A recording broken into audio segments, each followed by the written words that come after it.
Salut tout le monde et bienvenue dans cette nouvelle vidéo où on va faire un tour d'horizon des principales cryptos. Comme d'habitude, on va commencer par faire un petit point de ce qu'on avait vu la semaine dernière, voir ce qui s'est passé et si les scénarios qu'on avait planifiés se sont produits. Donc on avait vu la semaine dernière ce triangle en rouge et on était sur cette petite bougie verte au moment de la vidéo. Et je disais sur ce niveau, si vous êtes un trader agressif, c'était un bon niveau pour vendre parce qu'on était sous résistance et qu'il y avait une forte probabilité que les cours baissent. Donc si vous avez vendu sur ce niveau, vous avez eu le meilleur prix possible, donc bravo à vous.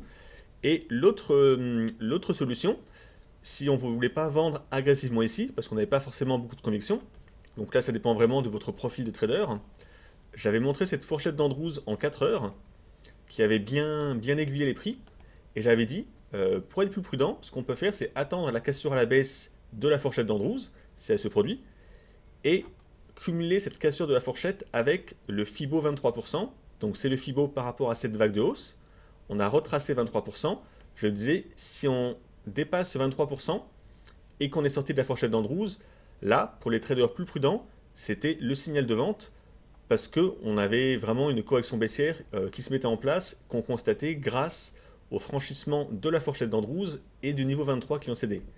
Donc là, pour les traders plus prudents, à la cassure de ces 23% et de la fourchette d'Andrews, c'était le moment de vendre.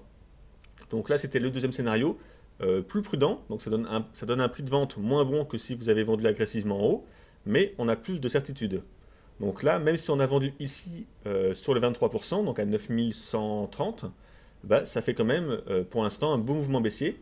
Là, on a 8500, donc ça fait quand même déjà des gains. Donc maintenant qu'on a vu ça, on va repasser en journalier et on va analyser ce qu'on peut attendre pour la semaine à venir sur la Bitcoin. Pour analyser, on va faire un peu de place graphique.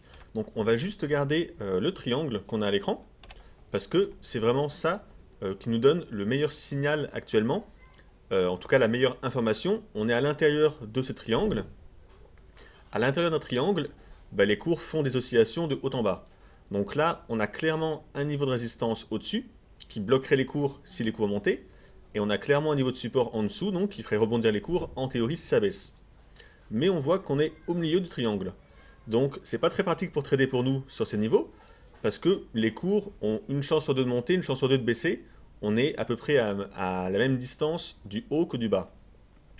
Mais quand même, ça nous permet d'encadrer les cours, de savoir jusqu'où ils peuvent aller dans un sens ou dans l'autre. Donc on va le garder. Après, on va simplement regarder déjà visuellement les résistances et les supports qu'on peut voir. Donc en support, on a quand même ce niveau ici, donc ce point bas. Donc on voit qu'on a eu une mèche très basse ici, mais cette mèche, c'est vraiment une mèche très isolée, qui ne correspond pas vraiment à un niveau de prix travaillé longtemps par les cours. Pour moi, c'est une mèche piégeuse, qui a eu lieu juste avant la phase de hausse d'ici. Donc elle n'est pas vraiment à prendre en compte telle qu'elle. Il vaut mieux dans ces cas-là prendre vraiment la zone qui a fait support. Et c'est plutôt une zone un peu plus large comme ceci. Parce qu'on voit qu'on a eu une, deux, trois, on a eu 4 bougies qui ont travaillé cette zone de prix. Donc soit par les petites mèches ici, soit par le corps des bougies en clôture ici. Et donc vu qu'on en a 4, ce niveau est plus conséquent, plus pertinent à prendre en compte que cette mèche qui est vraiment isolée. Et on voit que ici, pareil, on a eu pas mal de bougies qui ont travaillé. On a eu 3 bougies qui ont travaillé la zone. Et ici, on voit que la zone a été travaillée par plusieurs bougies également. Donc, il vaut mieux prendre cette zone comme une zone de support, plutôt que vraiment prendre l'extrême mèche qu'on a ici à 7260. Donc là, on aura une petite zone de support, mais même si c'est un support potentiel, c'est pas un support très fort, parce que ce point ici, c'est pas un point bas très pertinent. Un point bas pertinent, ça va être un point bas comme ça, où on a un vrai mouvement de hausse après, ou un point bas ici, avec une vraie hausse après. Ici, c'est un point bas intermédiaire, qui est dans l'oscillation baissière de là à ici. Donc ça a fait rebondir un peu, mais on voit bien à l'œil que c'est pas un vrai point bas très très fort. Du coup, le niveau de support qu'il indique, c'est pas un niveau de support très fort non plus. Donc en journalier, pour moi, on a quand même des chances d'aller tester le bas du triangle, parce que si les cours sont partis à la baisse sous la résistance ici, Ben, c'est quand même qu'il y a une pression baissière. Et donc, dans un triangle, le plus logique, c'est d'estimer que quand on a testé le haut et que le haut du triangle a repoussé les prix à la baisse, ben, il y a quand même statistiquement une plus forte probabilité qu'on aille tester le bas du triangle plutôt que ça remonte. Donc voilà ce qu'on peut dire pour l'instant en journalier. Et à la hausse, eh ben, il n'y a pas vraiment de fort niveau de résistance. Si les cours devaient remonter, ben, ils pourraient monter jusqu'en haut du triangle. Il n'y a pas vraiment de niveau intermédiaire. En tout cas, toute cette zone au-dessus des prix a été très travaillée par les prix. Donc c'est dur de vouloir en tirer quelque chose pour exploiter concrètement une position à prendre à l'achat ou à la vente en trading.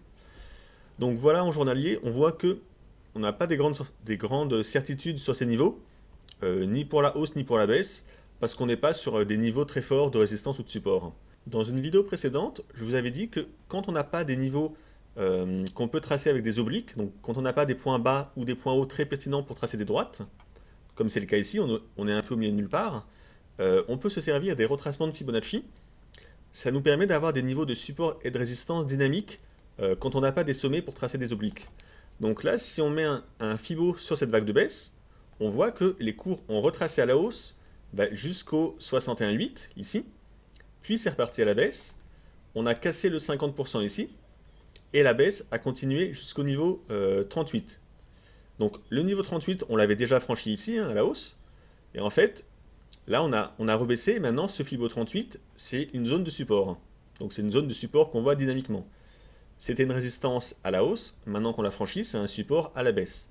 Donc là, on voit que cette phase de baisse a été bloquée par ce Fibo 38. Donc, si jamais on devait le casser à la baisse, donc le casser à la baisse, estimer au moins une clôture de bougie en journalier, vu que c'est le time frame qu'on regarde, si on le casse à la baisse, ben, il y a quand même une très forte chance, je pense, que les cours continuent à baisser jusqu'au bas du triangle. On a bien le niveau 23% ici, qui correspond d'ailleurs un peu à la zone de support qu'on a vu avant en orange, mais le 23%, c'est un Fibo assez faible. Il est beaucoup moins fort que le 38, le 50 ou le 61,8. C'est un Fibo intermédiaire. Donc si les cours sont assez baissés pour recasser le Fibo 38 à la baisse, il y a quand même des fortes chances qu'on aille tester le bas du triangle, je pense. Et on peut affiner un peu ça en traçant un autre Fibo. Alors je vais faire un peu de ménage dans les Fibos, sinon on va rien comprendre. Donc je vais laisser le 38. Donc retenez, c'est le 38 de cette vague de baisse. Donc on a retracé à la hausse 38 et même plus, et là on le reteste par au-dessus. Et maintenant, on va rajouter un Fibo sur cette vague de hausse qu'on a ici. Donc vous pouvez travailler les Fibos avec plusieurs vagues différentes. Donc là c'est ce qu'on fait, et ce Fibo, on voit, donc je vais décaler là, on voit que là on teste le 38%, donc je vais rajouter le 50% en dessous, et on voit que on a testé le 50% pile poil ici par la mèche basse. Donc par rapport à cette vague de hausse, ce Fibo a baissé, on a dépassé le 38%, et les cours ont testé pile le niveau 50%, et là c'est en train de repartir un peu la hausse. Donc là on voit qu'on est dans une zone où il y a beaucoup de Fibo ici. On a à la fois des Fibos de retracement à la baisse ici, par rapport à cette vague de hausse, et on a à la fois les Fibos inverses ici, qui font support. Donc là on est un peu bloqué entre les deux. Si on s'intéresse un peu au chandelier japonais, ici ce qu'on a, donc on a ce qu'on appelle vulgairement une toupie. Une toupie, ça va être un petit corps avec des mèches.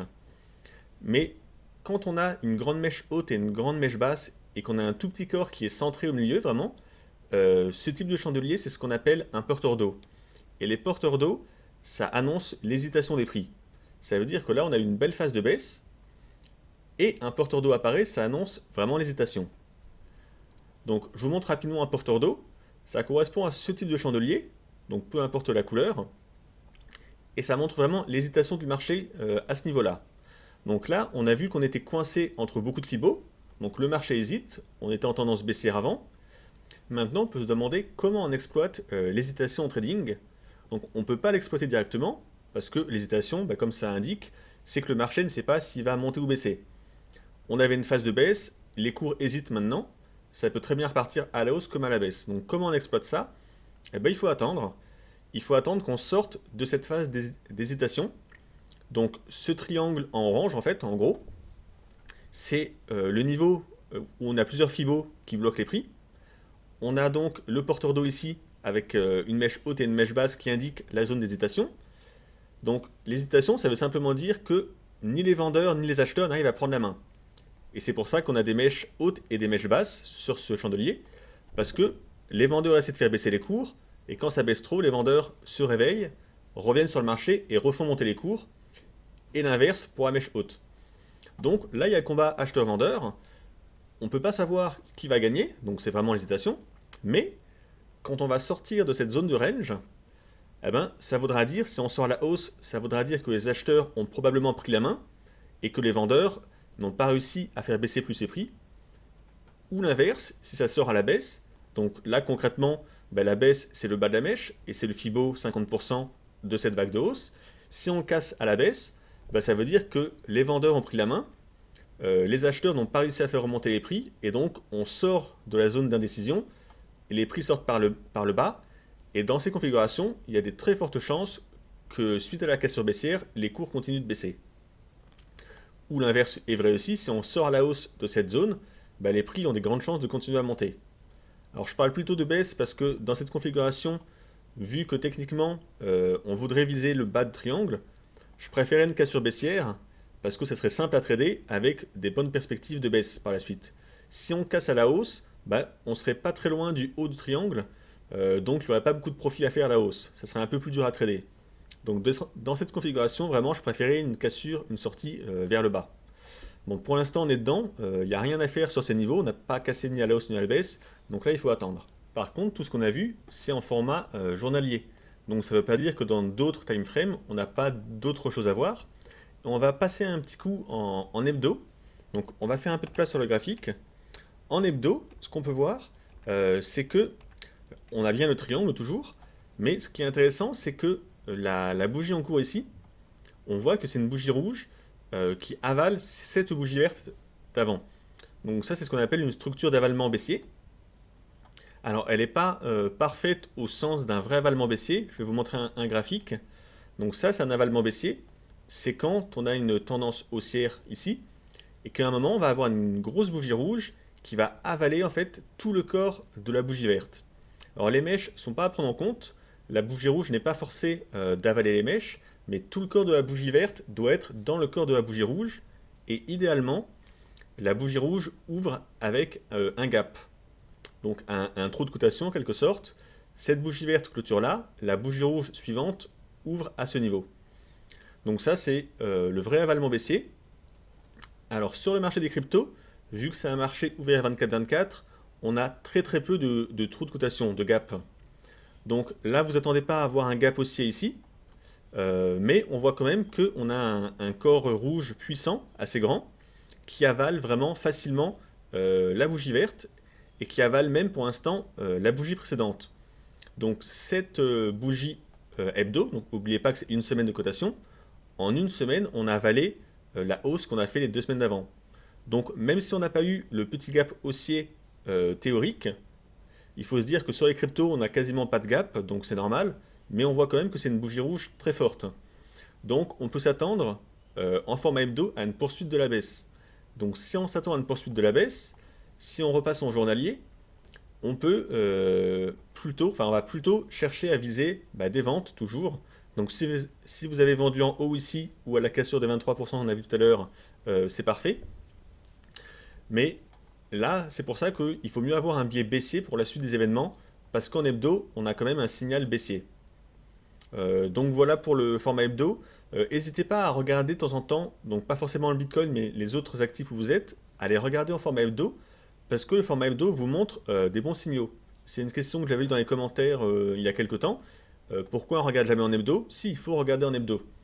C'est juste que pour une vidéo qu'on fait en hebdo, il n'y a pas beaucoup de changements entre chaque vidéo. Mais vous, dans votre trading, n'hésitez pas à regarder en hebdo. Plus les time frames sont grands en analyse technique, meilleurs sont les signaux. On a beaucoup plus de faux signaux si on regarde les cours en format 5 minutes que si on regarde les cours en journalier ou en hebdo. Alors maintenant qu'on a vu en hebdo et en journalier, on passe en 4 heures pour voir à plus court terme ce qu'on peut attendre. En 4 heures, on va tracer nos résistances et nos supports les plus simples. Donc là, on aurait une zone Donc, alors la zone est un peu large. En fait, c'est la zone où on a cette congestion de bougie qu'on a ici, qui correspond à ce point bas, cette mèche basse, ce petit point bas. Donc là, on voit que c'est une zone très travaillée par les prix. Donc ces zones qui sont très travaillées par beaucoup de chandeliers, c'est des zones de support et de résistance qui vont bloquer, dans ce sens, ça va bloquer la hausse probablement. Ça ne veut pas dire que les cours vont forcément repartir à la baisse, mais ça veut dire que c'est une zone intéressante pour voir comment vont réagir les prix ici. Et si on a un chandelier type étoile filante pendue ou un chandelier de retournement de tendance classique, dans cette zone, ça peut être un bon signal pour tenter une vente. Donc je parle toujours de tenter de vente parce que ce qu'on a vu avant dans les formats plus grands, on voyait que le plan à privilégier, en tout cas pour moi, c'était une poursuite de la baisse. Donc ce que je cherche maintenant, c'est à prendre des ventes. Soit on a vendu déjà ici ou par ici, dans ce cas-là, c'est très bien, mais si on n'est pas dedans, il faut chercher, selon moi, à prendre des ventes. Donc là, on aurait cette zone de résistance qui pourrait bloquer les cours. Et dans les prochaines heures, on va peut-être avoir un rebond parce qu'on a un AB égale CD. Donc c'est une figure harmonique, c'est la plus simple des figures harmoniques. Que même les personnes qui ne traitent pas les figures comme les BAT ou les Sharks traitent parfois les AB égale CD. Donc je vais vous montrer le pattern, c'est vraiment le plus simple. C'est simplement un mouvement de baisse, un retracement et un nouveau mouvement de baisse. Il faut que le retracement soit au moins à 38%, et ça peut aller jusqu'à 88%. Et après, ça repart à la baisse, et on a une extension de BC entre 1,13 et 3,14. Donc on voit que c'est très large, qu'il y a énormément de possibilités, donc c'est pas toujours exploitable, c'est même rarement exploitable tel quel, mais ici en l'occurrence, on a un retracement, on a un ABCD parfait, ça veut dire qu'on a le niveau 1 ici. Donc le niveau 1 ici, ça veut simplement dire que cette vague de baisse, je vais la tracer à l'écran, ça va être plus simple pour ceux qui ne connaissent pas, donc on va la tracer en orange. Donc cette vague de baisse, on a un retracement haussier qui se fait, donc si je mesure avec mon Fibo, on voit que là on a retracé à la hausse au Fibo 38 piles, donc par rapport au schéma on a bien un retracement à 38, donc c'est bon. Et donc cette jambe de baisse, si je la prends et que je la reporte au niveau du retracement ici, ça m'amène pile poil sur ce niveau. Donc, et ce niveau 1, ça veut simplement dire que cette vague de baisse reportée à la correction haussière, ça nous ramène ici, et les deux vagues sont aussi grandes l'une que l'autre. Donc on peut avoir une extension à 1,27 et 1,618. Mais le niveau le plus fort, c'est le niveau 1. Ce niveau 1, donc quand on a deux jambes de baisse égales en fait, c'est un niveau de support assez fréquent. Et vous voyez, on a atteint le niveau 1 ici, les cours ont hésité, mais sont restés bloqués par ce niveau 1, donc par l'AB égale CD, qui est complété. Et donc ce niveau est en train de faire support, et là les cours rebondissent. Donc, on ne sait pas si ça va beaucoup rebondir ou pas, mais en tout cas, vu qu'on est sur le AB égale CD, ici, ce que dit la figure, c'est que quand on arrive au point D, ça repart à la hausse souvent. Donc là, c'est ce qui pourrait se produire, ça pourrait repartir à la hausse. On voit que pour l'instant, il y a une belle réaction en tout cas dessus. Et ce qu'on peut faire, c'est tracer simplement, dans ce cas-là, une oblique. Donc on va tirer une oblique comme ça, simplement avec les points hauts. Donc avec ce point haut et ce point haut. Et on a une oblique. Donc là, on s'attend à un rebond parce qu'on a complété la B égale CD. Maintenant, ça peut remonter un peu. Et ici, grâce à la zone de support en orange qu'on a tracée avant et à cette oblique, on a une conjonction de deux zones de résistance ici. Donc si les cours continuent à monter comme ça suite à la BCD, on pourrait peut-être tenter une vente quand on arrive sur l'oblique si on est dans la zone orange. Ça peut être un plan, et on peut tracer un Fibonacci donc de cette vague de baisse, et on voit qu'ici on a le Fibo 38. Donc ça veut dire que si les cours montent, le niveau de Fibo 38% de retracement à la hausse ici fera résistance, on aura la zone en orange, donc les anciens points extrêmement travaillés ici qui font résistance, et on aurait cette oblique en rose qui fait également résistance. Donc là on a une belle, on a beaucoup de niveaux de résistance. Donc pour nous qui cherchons à vendre pour le plan qu'on a vu en journalier avant, si ça continue à monter, ça pourrait être un niveau intéressant pour tenter une vente. Et l'autre chose que j'aime bien avec ce niveau, c'est que dans ce niveau, l'avantage de jouer avec ce niveau, c'est que si on prend une vente ici, on peut mettre un stop légèrement au-dessus, ça fait un stop très serré, parce que si on casse cette oblique à la hausse, c'est un signal haussier. Ça veut dire que notre vente, notre plan de baisse ici, sera très rapidement invalidé. Alors, avoir un plan rapidement invalidé, c'est pas forcément plaisant, mais en termes de money management, le fait d'être rapidement invalidé, ça veut dire qu'on a un stop qui va pas nous coûter très cher. Parce que si on vend, mettons à 8900, c'est à peu près ce niveau ici, on met un stop peut-être à un peu au-dessus quand même pour éviter les mèches, peut-être vers 9100 grand max. Et ça fait que si on est invalidé, on ne perd pas grand-chose. Et si on a raison, et que ça repart bien à la baisse, eh ben on a une forte chance que les cours baissent vraiment avec une belle force et baissent assez bas. On peut viser le bas du triangle, on a vu en journalier. Donc on a un ratio rendement-risque qui serait extrêmement intéressant. Si on trace comme ça, donc là on a dit mettons 9100, eh ben, si on vend et qu'on vise le bas du triangle, vous voyez on a un ratio risque-récompense de 8,75 quasiment. Donc c'est vraiment le genre de trade très rémunérateur. Si on est coupé, c'est pas grave, on n'a pas perdu grand chose. Et si jamais ça marche, si on arrive à choper le mouvement baissier de plus grande ampleur qu'on a vu en journalier, ça pourrait rapporter énormément. Donc ça peut être un niveau intéressant à guetter. Il faudra voir comment vont monter les prix si les prix montent. Hein. Mais tracez sur vos graphiques ces lignes et vous regardez quand on arrive sous l'oblique avec le Fibo 38 ici de la vague de baisse, plus cette zone orange, là c'est un super niveau de résistance pour tenter le coup. Et pour finir, un dernier petit point, on va regarder un peu les indicateurs où on en est. Sur les indicateurs, on est en totale survente en format 4 heures sur le RSI et sur le stochastique. Le stochastique a donné un signal d'achat et le RSI également. Donc là je parle des signaux théoriques, le croisement des lignes pour le stochastique à la hausse et le RSI qui est en survente et qui vient de réintégrer sa zone neutre. Normalement c'est le signal d'achat théorique. Donc vu qu'on a des signaux d'achat sur les deux oscillateurs, il ne faut pas chercher dès maintenant à reprendre une vente, même si on a un plan en journalier qui est plutôt vendeur, il faut laisser les cours faire leur correction haussière s'ils doivent la faire, le temps que les indicateurs dégonflent. En plus, ce qu'on peut voir sur le volume qu'on a ici, c'est qu'en 4 heures, cette dernière vague de baisse qu'on a faite ici, se fait dans un volume qui est lui aussi décroissant. Donc ça, c'est jamais très bon, ça veut dire que plus les prix baissent, et moins il y a de vendeurs sur le marché. Donc il y a de moins en moins de monde qui est intéressé pour vendre pendant cette baisse à ces prix-là. Donc en fait c'est une espèce de divergence, même si on ne parle pas vraiment de divergence sur le volume, mais ça veut dire qu'il y a une forte chance que les cours repartent un peu à la hausse. Parce que là les volumes ne suivent pas les mouvements des prix. Donc c'est pour ça qu'il ne faut pas se presser à chercher une vente. Je pense que les prix ont une forte chance de remonter et de nous permettre d'avoir un prix pour vendre encore meilleur que ce qu'on aurait actuellement. On va passer au Néo. Je vais aller assez vite parce que j'ai pris beaucoup de temps sur la Bitcoin. Sur le Néo en journalier, donc on a cette oblique en rouge qui a bien fait son rôle de résistance. Les cours repartent à la baisse. Et on a cette oblique, alors je ne sais pas si vous la voyez très bien, je vais la grossir. Donc cette oblique qui est tracée à partir du sommet vraiment maximum, le plus haut qu'on ait fait sur le Néo, avec ce point haut. Là on voit qu'on a fait un throwback dessus, donc on l'a cassé à la hausse, puis on a baissé, et là on revient à prendre appui dessus. Donc là c'est un niveau maintenant de support. Donc rappelez-vous, résistance cassée à la hausse, ça devient un support. Donc là on fait un throwback qui est quelque chose d'assez théorique, d'assez courant. Et là ça repart à la hausse. Donc là d'un point de vue purement technique, si on ne prend pas en compte le Bitcoin qui est en train de baisser et tout ça, d'un point de vue purement technique, le niveau serait bon pour tenter un achat, parce que après le throwback, ça repart souvent à la hausse.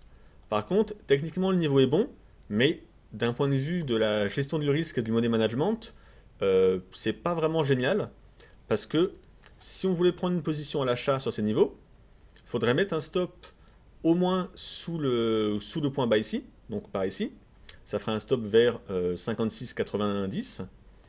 Et ce qu'on peut viser à la hausse, on peut difficilement viser plus que cette oblique en rouge, parce que c'est quand même une sacrée résistance qu'on n'a pas réussi à casser ici. Donc rien ne nous dit que si ça remonte, on la casse. Donc on peut pas prendre ça en compte dans le scénario. Donc l'objectif logique du scénario haussier, ça sera un retour sous l'oblique.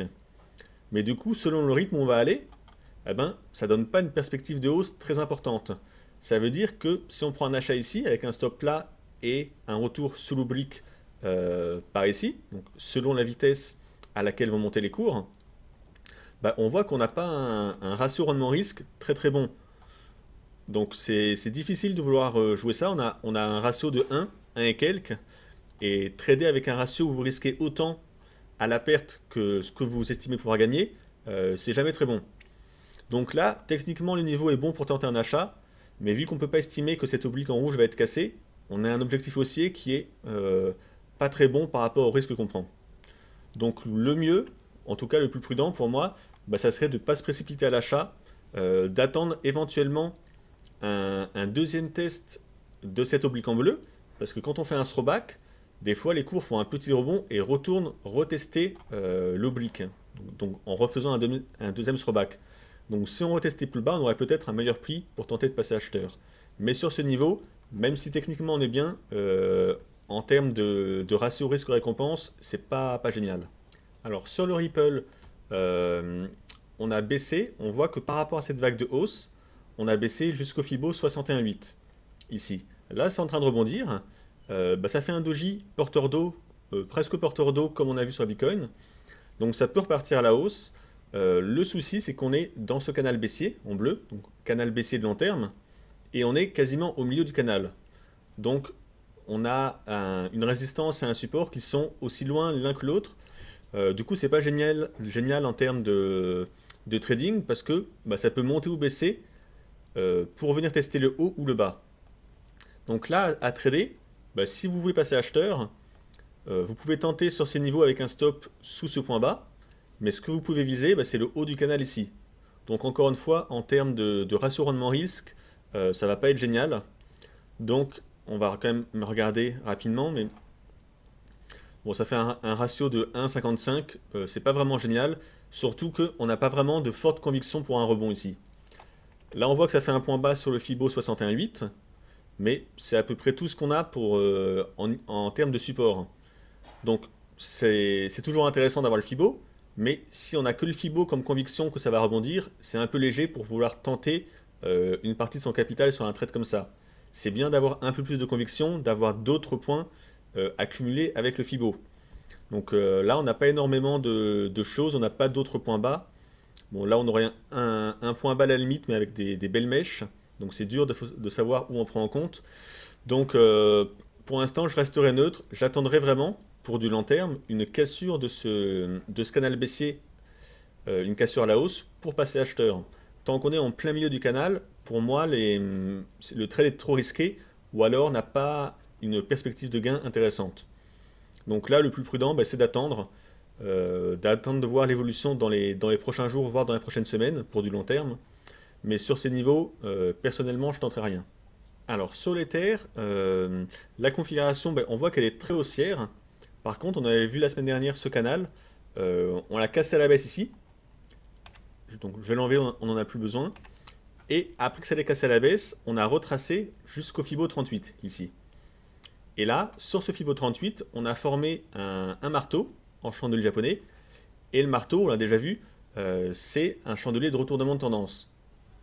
Donc on avait un mouvement baissier, un premier niveau de support avec le Fibo 38, un marteau de retournement de tendance qui indiquait une probable hausse ensuite. Donc là, bah, l'idéal c'était d'acheter après le marteau à la limite. C'est là qu'on avait le meilleur prix et le moins de risque, parce que si on achète, il faut mettre le stop sous la mèche.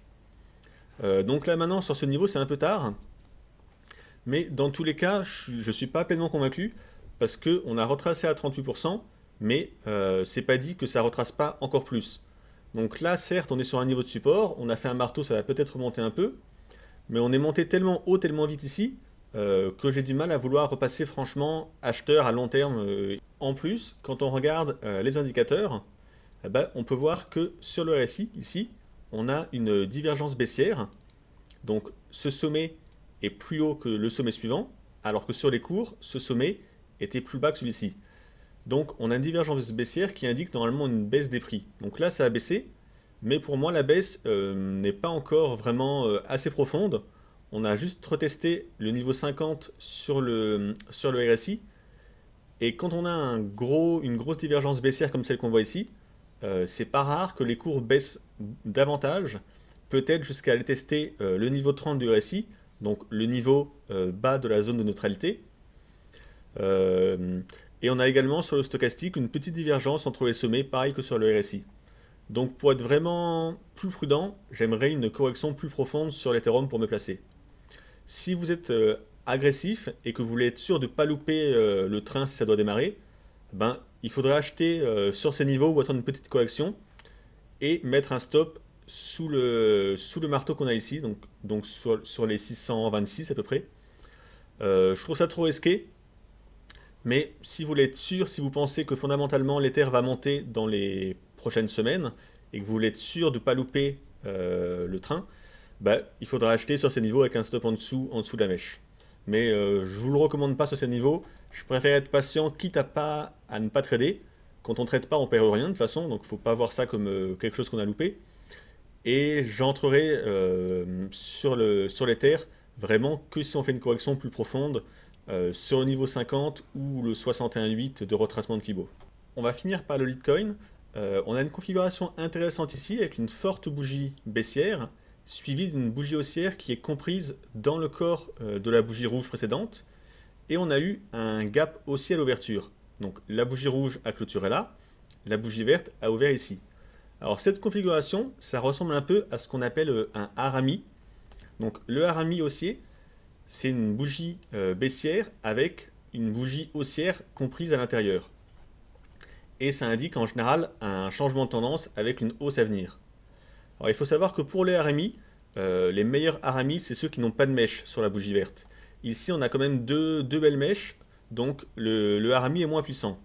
Mais cela dit, ça reste normalement une figure qui annonce une hausse à venir. Donc là, le niveau pour être intéressant pour jouer cet harami, faudra acheter par là et avoir un stop sous la mèche. Alors c'est un peu juste pour vouloir acheter avec ça seulement comme signaux, surtout qu'on est sous une zone de résistance assez forte ici. Vous voyez, on a eu beaucoup de clôtures de bougies sur ce niveau. Donc si jamais on cassait cette zone de résistance, ben, un achat pourrait être tenté. Donc on serait vers 148, avec quand même un stop sous les 130, sous le bas de cette mèche. Ça peut se tenter. Sinon, l'autre chose intéressante à remarquer, c'est qu'on a une configuration qui ressemble à un harmonic pattern, donc une figure harmonique, à un shark. Alors, ça serait quelque chose comme ceci. Donc là, on aurait ça. Donc voilà, on aurait le shark ici avec un retracement final à 88,6. Donc je vous remonte quand même la figure du shark qu'on avait vu dans une autre vidéo. Donc on serait comme ça, on ferait une espèce de M avec à la fin le dernier point qui est soit à 88,6 soit à 1,13 par rapport au point de départ. Donc là, pour ce point, si on prend la variante 88,6, ça nous amène donc sur ces niveaux. Donc on est à 115,50. Ben, là, on compléterait le shark et il faudrait passer acheteur si on veut jouer le shark. On ne va pas estimer que la variante 1.13 est bonne ici, parce que si on dézoome un peu, on voit qu'on est sur un fort niveau horizontal de support. Là, on a fait un point bas et là également. Donc si jamais on devait dépasser le 88.6 et aller jusqu'au 1.13, on aurait vraiment cassé un fort niveau de support et je pense que les cours continueraient à baisser. Donc si les cours doivent continuer à baisser et rebondir, pour moi, c'est sur ce niveau, sur cette variante 88.6 que les cours pourraient rebondir. Donc là, on n'y est pas, surtout qu'on a vu qu'il y avait un espèce d'harami ici qui va peut-être faire monter les cours. Mais si jamais les cours, dans les prochains jours, devaient baisser et atteindre donc ce niveau, ben, une vente pourrait se tenter. Surtout que si on achète là, quand on joue un shark, le stop théorique qu'on met, ben, c'est sous le point X. Donc il faudrait jouer avec un stop vers 105,80. Donc ça fait un stop relativement serré par rapport à notre achat au point D. Et ce qu'on vise, ben, ça serait une hausse des cours. Donc on n'a pas d'objectif très fixe donné par le pattern, mais en général, vous pouvez viser un retour sur le point A, puis X, puis B.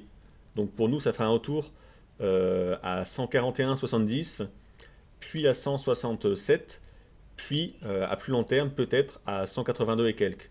Donc ça fait vraiment un très très bon ratio rendement risque si les cours venaient tester le point D. Donc voilà pour ce qu'on peut dire sur le Litecoin pour l'instant. Donc l'harami, c'est risqué de le jouer pour l'instant sur ces niveaux. Mais si jamais le shark se finissait, bah là on aurait un bon point pour tenter un achat.